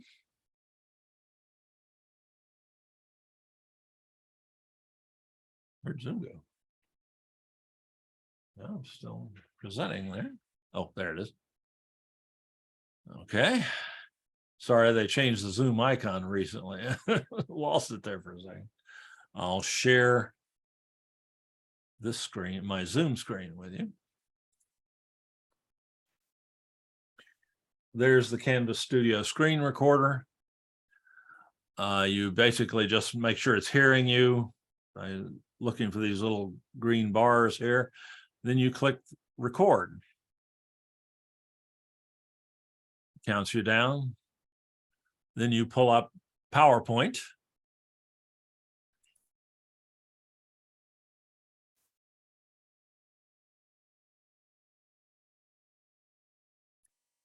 On that screen.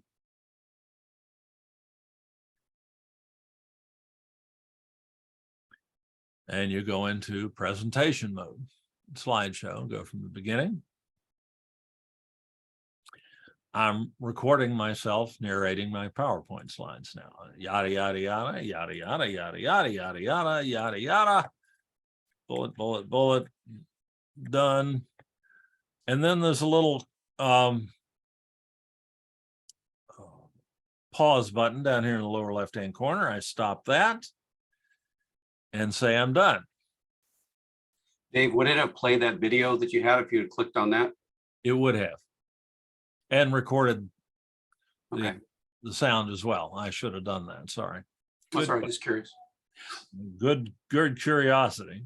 Yes, you can record video. You would have to make sure that you told it to record computer sound as well as the microphone. But here's then you pull up PowerPoint. It records everything that happened on the computer screen. And then once you've looked at it, you get this upload box. Asked to give it a name.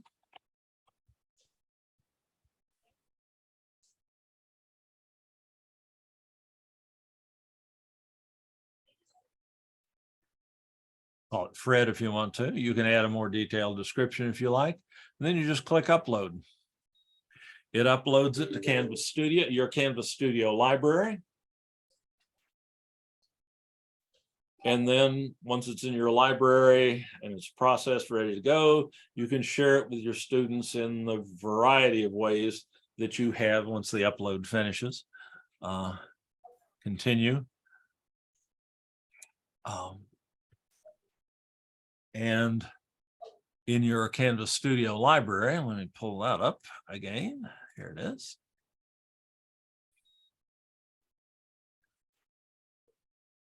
Here's that narration example I just made. If I view that and play it, then you pull up PowerPoint. And there it is. You can share it with your students. I don't have time to go through a Canvas Studio tutorial at this point, but trust me, it's easy to share that with your students in Canvas. So that's another way to do, to record a PowerPoint narration and then share it with your students. There are other screencasting tools. Screencasting just means recording your computer screen in full motion along with the voiceover. That's what we just did with Canvas Studio. You can also do that with Clipchamp. The editor I mentioned earlier also has a screen recorder built into it. Quite frankly, it's better than the one in Canvas Studio, but you didn't hear that from me. Or there are numerous other screencasting tools you can use. Snagit, Camtasia, just tons of things out there. And many of them are available for Clipchamp, and Canvas Studio have the advantage of being free to you. Canvas Studio free to you by virtue of your being employed, or if you're a student, being a student at the SDCCD. Clipchamp's free to everybody, and it works like a charm. If you're interested in being able to create videos and edit videos, including Zoom recordings, for free in a very simple interface, easy to learn, I strongly recommend you go to our Open On Demand site and look and just search for Clipchamp, one word. It's a free video editor and recording tool from Microsoft. At least for now, it's free, and will be, and it's very simple to use. And there's a seminar, a professional development seminar on our Open On Demand site that will show you how to do it. And that's all I got for today. Dave, I have a question. But I'm ready to take more questions. Go right ahead. That was the next thing I was going to say. Yeah, I've been recording using the PowerPoint and putting a narration with it, and then saving it as an MP4. And I used to save them to YouTube and then putting a link for the kids. And then I started using Studio more when that became available. Is there only a certain amount of room as far as videos we can put in the Studio, or are we going to get? Well, if there is such a limit, you haven't reached it? We haven't reached it yet.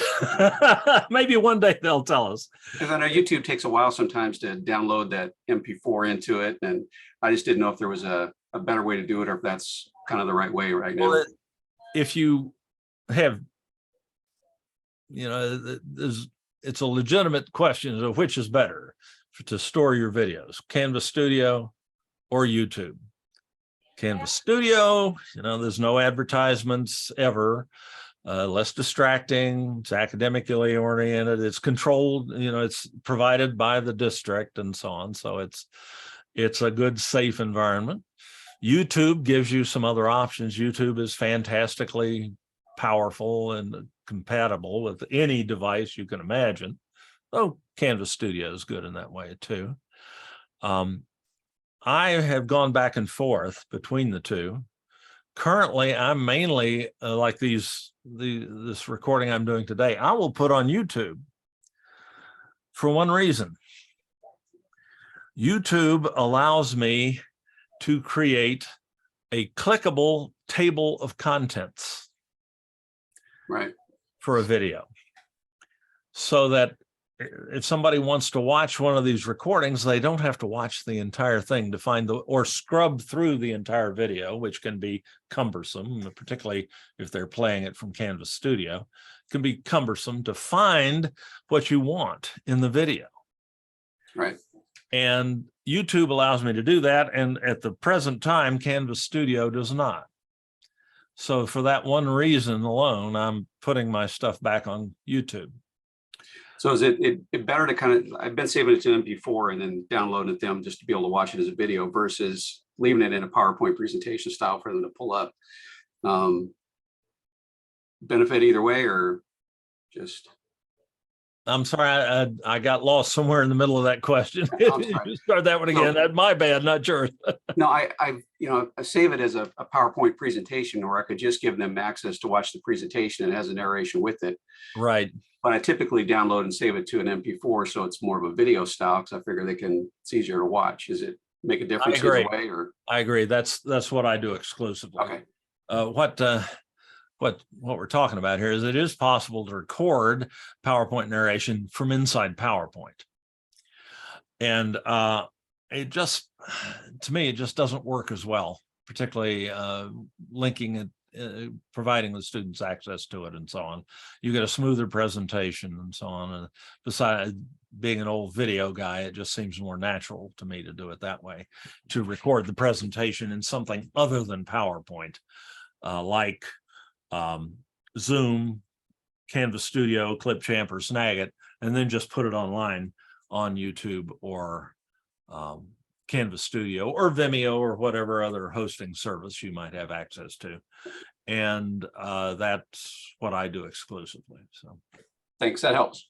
Appreciate it. For what it's worth. One person's preference is really what it is. It works the other way too. Great questions. How about some more?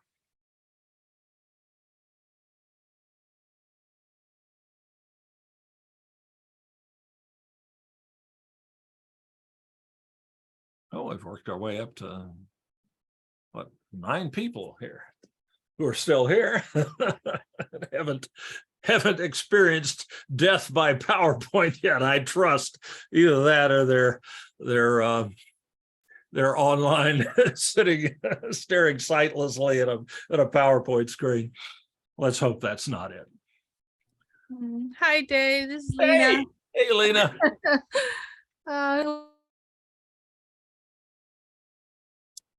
How can I help? So glad, Steve. Thanks so much for coming. Do you have a question for me, Lena? I'm sorry, my microphone was off. Oh, didn't done that. Are you going to be doing the Microsoft 365 anymore of those seminars? Yeah, undoubtedly. I don't have, well, actually, I do have one scheduled for next month, this month now. It's October, isn't it? Holy moly, how'd that happen? Yeah, you can find that. Let me jump out of the PowerPoint presentation here and pull up our website.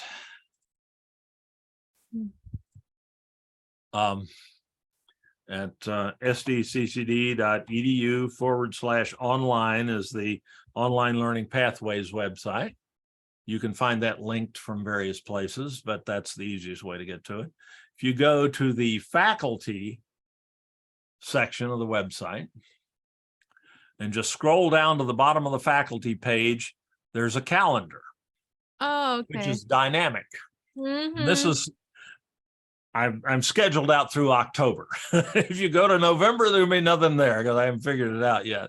But I'm on the 11th. I had to come to the calendar to remember when I was going to do this. On the 11th at 2 p.m.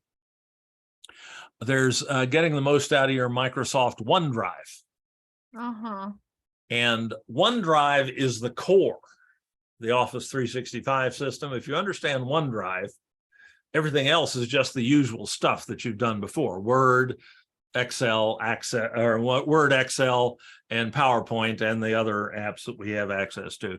But OneDrive is the really new feature. And that's, I'm going to do that, but I will undoubtedly do some more general ones in future months. Oh, okay. And Thank we you. do have done it a couple of times already.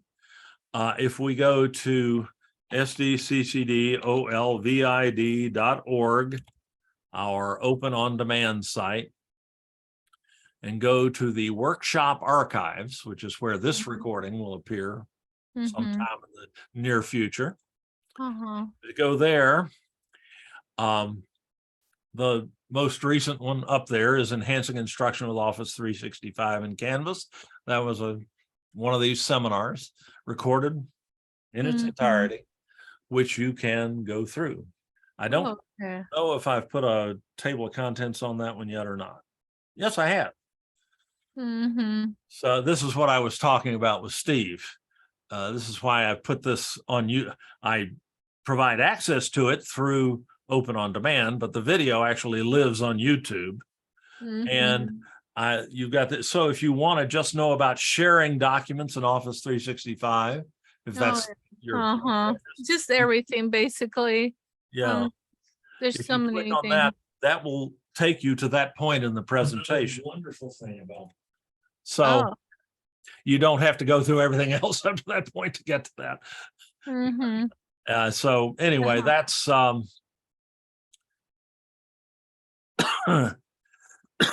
that's in there for you to watch Okay. at any time. Oh, But I will be doing this again live. okay. It's I'll look forward to it. people are, this is a major topic of interest right now. It is. Totally. Everybody's So. trying to get used to the new environment, including us. We're learning it as we go along too. So I hope that will help. Thank you so much, Dave. I'll look for that, and I'll look for Mary's emails too. And remember too, any of this is good, goes for any of you. If you would like to see something included on our professional development schedule that hasn't come up recently, or that maybe we've never done, there's something you'd like to see, please send me an email. And if it's something I can do, if it's something I know anything about or can learn enough about in a reasonable period of time, I will schedule it. Because every month I have to come up with a new, usually do about 7 of these a month. Level of I was just thinking right now, Dave, it's like in our department, they want us to like design our own books. They don't want us to use the books that we have, the online books. So it's like really really complicated and confusing for me, because I don't even know how to get started on that. But they have certain templates, but I don't really understand them. Have they given you a particular tool you need to use? I'll look for the name of it. Would you send me some info? That's a fascinating idea. That would take some prep, but it would probably be well worth doing. Thank you. That's a great idea. I'll look for the information. The information that, I can think of 2 or 3 different tools that I've seen that can be used to create a textbook. Yes, that's what they want. And but I'm not sure which one your department might be using, and I'd certainly want to cover that one if you requested it. Yeah. So I'll yeah, try to look I'm for it. certainly willing to consider that. I'll look into the feasibility of it, and if you can send me the information that you've been given, I will get started on that. Okay. Thank you, Great Dave. idea. I'll look for Thank it. you.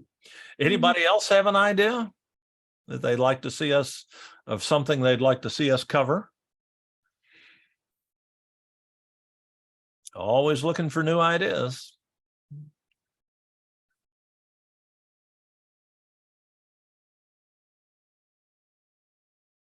If you think of it later, just send me an email. Haven't put my email address in chat yet. We do that. I think most of you can find me in the directory, but there's my email address at the district. Note there's no N on the end of the alias, the first part of the email. They couldn't afford that when they hired me. Budgets were down, so it was a long time ago. So dgibber, so no N at sdccd.edu. Send me an email if you have a question of any kind. I'm delighted to hear from you. Or if you have a suggestion for a professional development topic, I'd love to hear it. All righty. Anything else I can help with?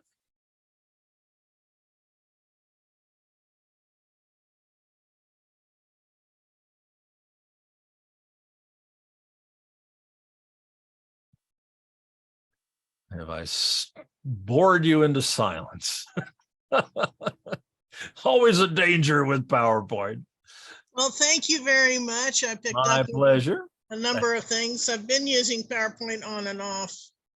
Nothing compared to you, of course. Well, I don't consider. Thank you very much, Ricardo, for coming. I don't consider myself really an expert on PowerPoint. I know what works for me, and I know that part of it, and I can share that. You're more adventuresome. But I do like, I do like to play with some of the toys. But any of us can learn more about PowerPoint by watching somebody else go through the things that they use. So I hope that. If I find those two PowerPoints that are both from the publisher but came up different, I will email you and we'll do a screen share. Yeah, exactly. And I'd love to see what's going on. Because that I may be just hitting the wrong button. I don't know. Okay, well, thank you. Or maybe it's some difference in what they supplied you, or maybe there's something I can fix. We'll try. Okay. All right. Thank you. Bye-bye. And that goes for anyone. If you have something that's causing you problems, you want to get online and do a one-on-one on Zoom so that I can see what the issue is and maybe help, or at least commiserate with you. If there's nothing I can do about it, I'd be happy. I'm always happy to do that. Just send me an email at that email address I just put in the chat tool, or look me up in the directory, and we'll set a mutually convenient time and get together on Zoom. I'm thrilled to do that. All righty. Anything else I can help with? Doesn't have to have anything to do with PowerPoint. If you want to just ask a question on another subject, I'm happy to take the time now.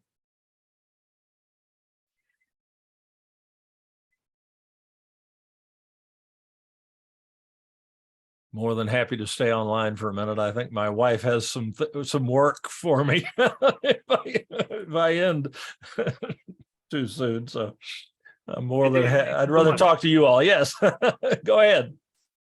This is Ricardo. I asked a question. Does the version of the PowerPoint matter?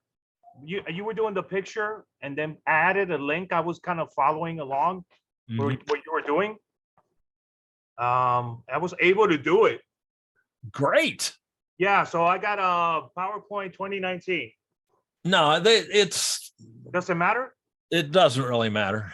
2019 pretty much has all the features that are in the current PowerPoint 365, they call it, which is what you have access to at through the district. Right. But no, 2019 is recent enough that the screens are going to look pretty much. What I was showing you today is the web app of PowerPoint 365. Okay. You have a locally installed version of 2019, I guess, which is more powerful. Yes, and you have more options in your ribbon. but the options that I showed you will work on yours as well. You just have more options. I was gonna ask you that if the app was different, but yeah, I've Yeah, noticed it is. too, when I use the app, it has different features, and that's why sometimes I don't use it as much, but it's more versatile, I guess.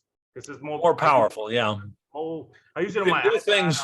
You can do mobile. things with your locally installed copy of 2019 that you can't do with the web app for PowerPoint 365. That's right. Anyways, Dave, thank you so much. I appreciate it. I didn't Well, want thanks for coming. but I wanted to. I was kind of following along, and yeah, I noticed. I'm sorry, I didn't notice it was the app. I thought it was the version. But yeah, you're right. I mean, sometimes it's different things on the app than the full version on the computer. So thank you so much. I appreciate it, Dave. You bet. Take care, Ricardo, and thanks for coming. You as well. Thank you. Lisa, anything I can help with? Just the three of us left here at this point.